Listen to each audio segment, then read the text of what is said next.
ఏం మామా, మంచి బ్యాంకెట్ హాల్ కోసం చూస్తున్నావా? అది కూడా చాలా తక్కువ ప్రైస్ అండ్ రీజనబుల్ కాస్ట్లో వచ్చేసే. ఇంకెందుకు లేట్, నేను తీసుకుపోతా.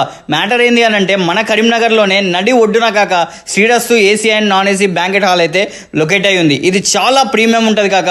ముచ్చటేంది అని అంటే చాలా తక్కువ ప్రైస్ కూడా, అండ్ వీళ్ళ దగ్గర చాలా నీట్నెస్ అయితే మెయింటైన్ చేస్తున్నారు.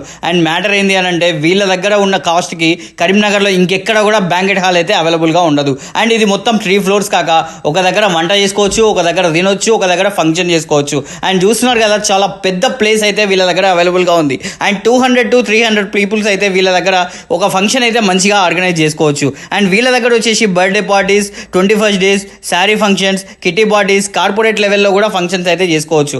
ఏసీ అండ్ సెంట్రల్ ఏసీ మొత్తం ప్రొవైడ్ చేస్తున్నారు, అది కూడా చాలా తక్కువ ప్రైస్లో. అండ్ ఒక్కసారి గుర్తుపెట్టుకో, వీళ్ళ దగ్గరికి వెళ్ళినాము అని అంటే మాత్రం మళ్ళీ ఇంకో ఫంక్షన్ ఏది కూడా వేరే దగ్గర చేసుకోవు. అంత తక్కువ ప్రైస్లో వీళ్ళైతే అవైలబుల్గా ఇస్తున్నారు. అండ్ సర్వీసెస్ అంటావా, చాలా ప్రేమ కాక, ఒక్కసారి వెళ్ళి చూడు, బయటికి అయితే రావు. నువ్వు అనుకున్న రేట్ కన్నా చాలా తక్కువ ప్రైస్లో అయితే వీళ్ళ దగ్గర అవైలబుల్గా ఉంటుంది. అండ్ మొత్తం సెంట్రలైజ్డ్ ఏసీ కాక, తినేటప్పుడు కూడా ఏసీ ఉంటుంది. బయట చెమటలతో చచ్చిపోతాం కాక, వీళ్ళ దగ్గర ఆ ఆప్షనే లేదు. అండ్ పార్టీ అయిపోయిన తర్వాత మీద దావత్ కూడా చేసుకోవచ్చు కాక. ఒక్కసారి వెళ్ళి చూడు, నువ్వు మస్తు అంటే మస్తు ఖుషి అయిపోతావు. నీ మిగతా అంతా కూడా చాలా సాటిస్ఫై అయిపోతుంది. రోడ్ కూడా చాలా పెద్దగా ఉంటుంది. ఒక్కసారి వెళ్ళి చూడు, మళ్ళీ